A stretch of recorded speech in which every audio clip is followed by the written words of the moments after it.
कडुलिंबाचं झाड एक वरदान आहे असं मी म्हणणार. आपल्या आरोग्यासाठी किंवा झाडांच्या आरोग्यासाठी बरेचसे उपयोग होऊ शकतात. आता आपण ताज्या पानांचं, कडुलिंबाच्या पानांचं खूप लवकर खत म्हणून तयार होणार आहे. आणि ते कसं तर बघूया. खाली एक मूठभर अशी माती टाकूया. त्याच्यानंतर 2 मूठ कडुलिंबाचे पानं टाकत आहे. छोट्या छोट्या ज्या काळ्या राहते ना, म्हणजे ज्या कडुलिंबाचे पानं ज्याला लागून राहतात त्या छोट्या प्रमाणात बारीक त्याच टाकल्या. जाड काढ मी टाकल्याने, कारण हे खत आपल्याला खूप लवकर तयार करायचं आहे.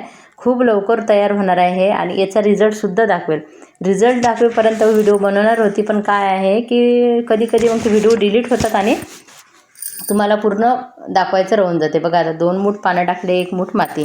आता ह्या खतामध्ये तुम्ही बघत राहा मी खत कसं बनवते. तर 2 मूठ पान आणि 1 मूठ माती असं टाकत जाईन मी सर्व.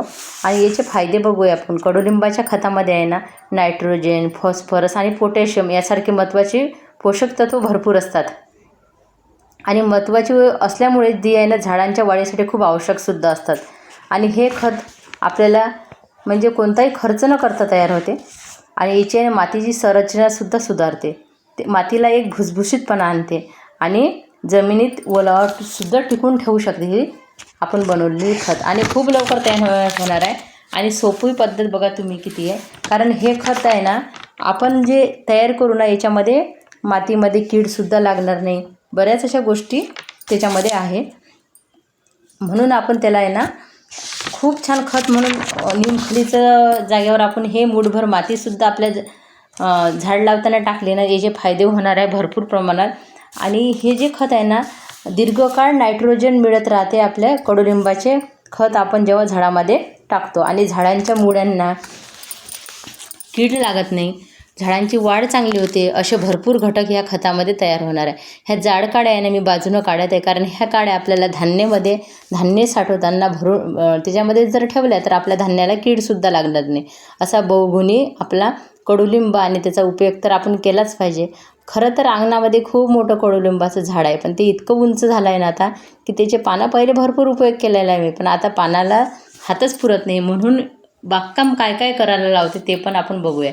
सकाळी मी लवकर याच्यासाठीच उठली की रात्री झोपही लागली नाही की मला हे खत बनवायचं होतं आणि याच्यासाठी कडुलिंब आणायचं होतं. आणि कुठेही रिकाम्या प्लॉट ब्लीडमध्ये फिरणं सकाळी सकाळी थोडंसं विंचू काट्याची सुद्धा भीती वाटते. पण तरी मी गेली सकाळी उठून आणि हे सगळं कडुलिंब तोडून आणलं तिथून, कारण मला हे खत स्वतःसाठी बनवायचं होतं आणि तुम्हाला दाखवायचं सुद्धा होतं.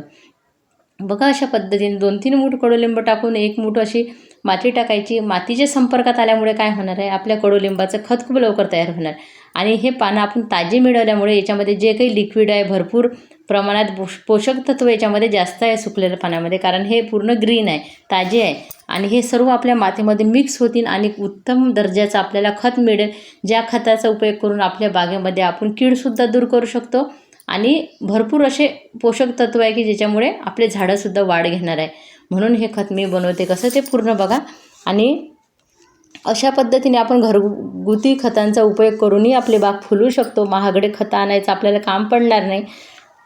आणि ग्रीन असल्यामुळे नायट्रोजनचं प्रमाण तर खूप जास्त असतेच याच्यामध्ये. आणि आता इथं बघा परत मी थोडीशी मूठभर माती टाकली. ही मातीसुद्धा आपल्या एका कुंडीतली काढलेली होती. आणि अशा पद्धतीने तुम्ही तुमच्या घरीसुद्धा कडुलिंबाचं खत बनवू शकता. याच्यामध्ये ना काही जास्त कीड होणार तयार किंवा काही म्हणजे असं घाण वास वगैरे येणार नाही, कारण आपण याच्यामध्ये काहीच असं वापरलेलं नाही आहे. फक्त कडुलिंबाचे पानं आणि थोडी थोडी माती. मातीच्या संपर्कामुळे ते खत लवकर तयार होईल, त्यासाठी आपण माती वापरलेली आहे. आणि अशा वेगवेगळ्या पद्धतीने आपण खत आपल्या घरच्या घरी करू शकतो. आणि थोडेसे पानं मला ठेवायचे आहे, कारण अजून मला एक उपयोग करायचा आहे, ते सुद्धा खत म्हणून उपयोग करणार आहे आणि त्याचासुद्धा व्हिडिओ तुम्हाला येणार आहे. आणि बघा अशा पद्धतीने आता आपली बकेट भरत आली आहे. तुम्ही भरल्यावर अजून असं करू शकता, पण मी आता जेवढे कडुलिंबाचे पानं आहे ना तेवढंच करते. आणि शेवट बघा मी असं पद्धतीने ते एका माती टाकून वरून आहे ना थोडं झाकून ठेवून आपण त्याच्यावर. आणि अजून एक लिक्विड टाकायचं आहे, त्याच्यामुळे ते खत लवकर तयार होणार आहे. ते समोर बघूया आपण. बघा अशा पद्धतीने भरपूर असंच करत जायचं. कडुलिंबाचे पानं आणि थोडीशी माती याच्यामुळे. आणि आता 8 दिवसातून एकदा हे पानं मी वर खाली करणार आहे, कारण हे जर आपण फिरून घेतले ना नाहीतर काय होते खाली खाली खत तयार होते, मध्ये मध्ये तसंच राहते, असं होऊ शकते. म्हणून मध्ये मध्ये एक थोडंसं वर खाली केलं ना खूप छान. आणि याचा रिझल्टसुद्धा तुम्हाला दाखवेल.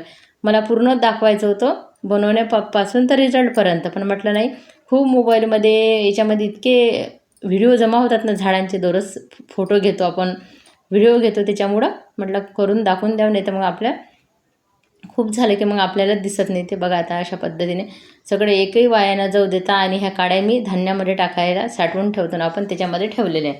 त्याचासुद्धा उपयोग होणार आहे. म्हणजे कडुलिंबाच्या प्रत्येक याचा उपयोग होते, पानांचा होते, लिंबोडीचा होते, आणि त्याच्यासोबत काड्यांचा सुद्धा होते. म्हणून हे बहुगुण कडुलिंब खूप उपयोगाला येते. आणि आपल्या बागकामामध्ये तर एकतरी झाड असायलाच हवं आपल्या घराजवळ. आणि बघा आता वर मी परत मातीचा थर दिला, आणि त्याच्यावर आहे ना सुकलेलं पानंसुद्धा आहे.